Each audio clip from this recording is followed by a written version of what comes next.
Então, rapaziada, dando prosseguimento, né, a gente acabou outro vídeo com a ascensão da dinastia Stuart, né, com a Elizabeth I morrendo e os Stuart ascendendo ao trono. Bem, o... a Revolução Puritana vai ser uma reação à forma de governo dos Stuart. Por quê? Jaime I, primeira questão que a gente precisa entender é a questão religiosa dentro da Inglaterra. O parlamento tinha maioria protestante. Puritano é o calvinismo inglês, né? Então, assim, grande parte dos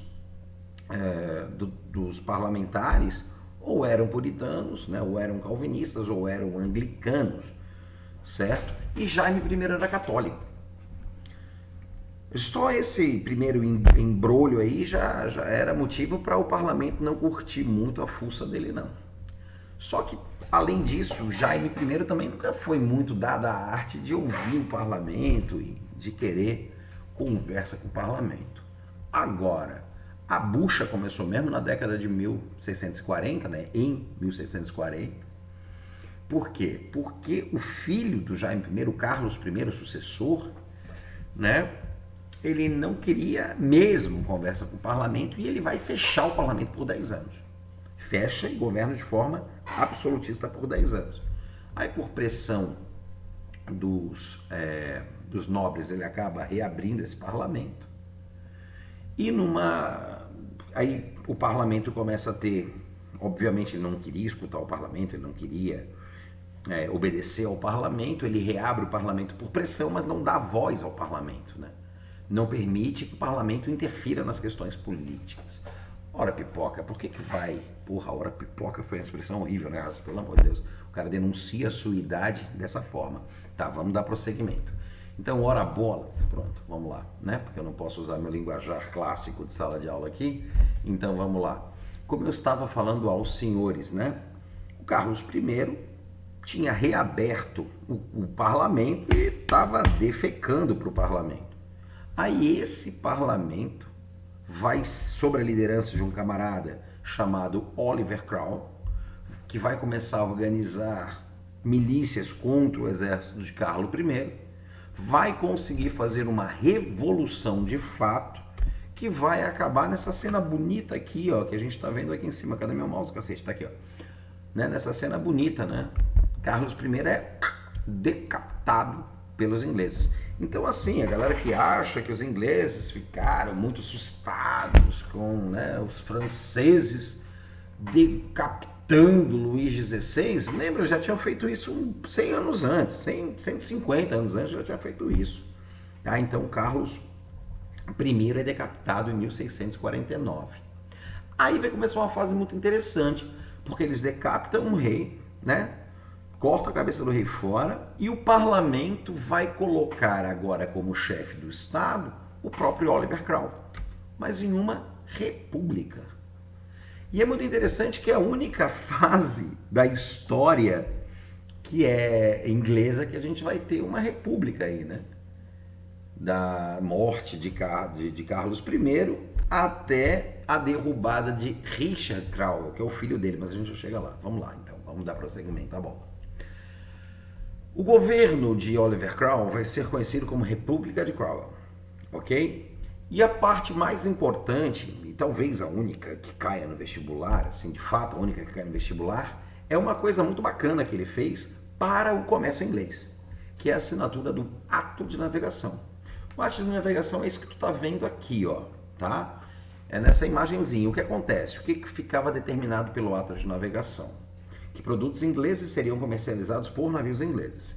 Então você vê aqui, ó, que só sai da Inglaterra navio inglês. E outros países, para jogar produtos dentro da Inglaterra, só se viesse por embarcações inglesas ou por embarcações próprias desses outros países. O que significa essa setinha verde aqui sendo cortada? Significa assim, ó, navios holandeses não poderiam trazer produtos brasileiros para dentro da Inglaterra, navios franceses não poderiam levar produtos, sei lá, da Índia para dentro da Inglaterra. Ou seja, na Inglaterra só saem navios ingleses e só entram navios ingleses ou da nação de origem dos produtos. E isso deu um desenvolvimento violento, né, ao comércio marítimo inglês. Então você veja, lá na Elizabeth I a gente já tem, né, com a questão do fortalecimento da marinha inglesa, eles conseguindo vencer a armada invencível, né? E agora na República de Crown tem um investimento ainda maior. Gente, toda essa questão é importantíssimo que você entenda, né? Lá Elizabeth I já contratando piratas, né? O famoso Drake, que é um pirata que foi elevado ao título de nobre, inclusive pela Elizabeth I. E aí você tem no ato de navegação toda essa questão do comércio marítimo inglês é que vai dar capital para a Inglaterra se tornar posteriormente a pioneira do processo de revolução industrial.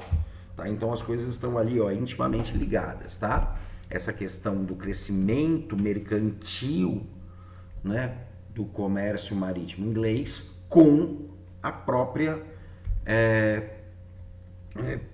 com a própria primogenia da industrialização na Inglaterra, né? O fato da Inglaterra ser o pioneiro nessa brincadeira, certo? Bem, agora é importante que você entenda que quando você fala a palavra república, né, geralmente a gente pensa numa coisa que não tinha muito...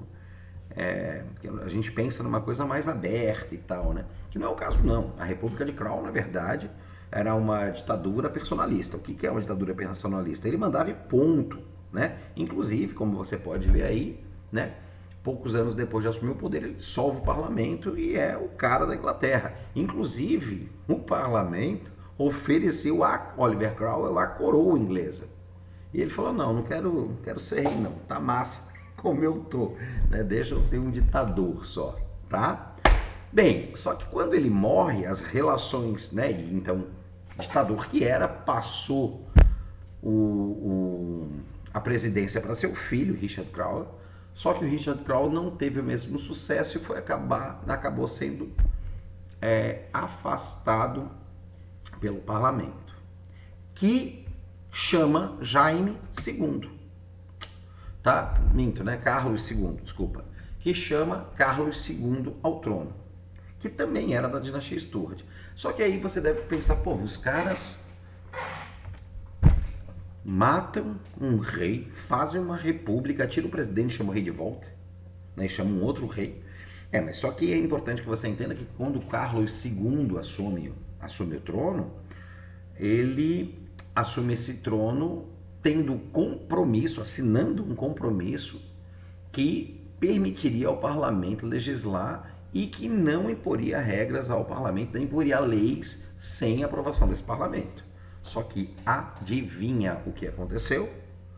Como todos os reis Stuarts tinham feito anteriormente, ele vai tocar um nente-ligo para o parlamento e vai começar aí, vai ter o retorno dos atritos do parlamento com o rei. Bem, o que acontece? Em 1685, o Carlos II é substituído por seu irmão Jaime II, né? E Jaime II, além de fortalecer o catolicismo, nessa história que a gente já discutiu, né, do parlamento ser protestante e a dinastia Stuart ser católica, ele vai tentar impor o absolutismo monárquico de novo, né? Não ouvindo o Congresso, não ouvindo o parlamento, enfim, e acaba sendo deposto por uma conspiração, que é a tal da Revolução Gloriosa de 1688. O que rolou? Eles chamaram Guilherme de Orange, que era rei dos Países Baixos, que era casada com a Maria Stuart, que era irmã do cara, que era da dinastia Stuart. Então entenda, eles convenceram a Maria Stuart, seu marido, a dar um golpe em Jaime II e a assumir o trono. Agora, por que para eles isso foi interessante? Porque nessa conspiração, nesse golpe chamado Revolução Gloriosa, né, que Guilherme de Orange e Maria Stuart, com o apoio do parlamento, dão em cima de Jaime II, estava nessa querela aí a questão do Bill of Rights, né, a assinatura do Bill of Rights. Então, na verdade, Guilherme de Orange ele assume o poder tendo que assinar a Declaração dos Direitos, que dizia o quê? aumento de impostos só com o parlamento dizendo ok. Os reis não poderiam mais expropriar propriedades privadas, né? Não podia mais pegar dinheiro dos nobres a bel prazer, como, né, o João Sem Terra fazia, né? Aliás, foi por isso que os caras ficaram puteados da vida com ele lá. A primeira vez que a gente falou lá, no começo da primeira aula, lembra? Aquela história dos nobres se juntarem, é porque o João Sem Terra fazia isso, cara. Se você não era aliado político dele, se ele não gostava de você, ele te acusava de traidor, roubava todas as tuas terras, te prendia e pronto, né? Então isso aí, o Bill of Rights diz que o rei não pode mais fazer isso. Não, também o rei não pode se meter na liberdade de imprensa, na liberdade de expressão, na liberdade, né? Fica garantido, né? Por isso que a gente fala que tem essa ideia do iluminismo por trás. Os reis não podem realizar alterações no comércio do país, né? Ou seja, também não podem se enfiar na questão econômica, e o parlamento tem o direito de decidir sobre a sucessão do trono. E tem mais no Bill of Rights que é interessante, né? Se o rei entra em choque com o parlamento, não é o rei que fecha o parlamento, é o parlamento que substitui o rei. Então, assim, a Inglaterra passa a ser uma monarquia parlamentar pautada na Declaração dos Direitos, que foi assinado com Guilherme de Orange.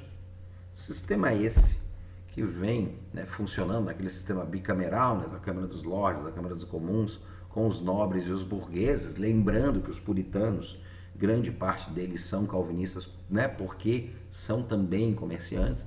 Então, lembrando desse sistema bicameral, né, da Câmara dos Lordes, Câmara dos Comuns, que está lá na Inglaterra já há bastante tempo. Show de bola, gurizada? Era isso aí, a gente se vê na próxima aula. Um abraço a todos.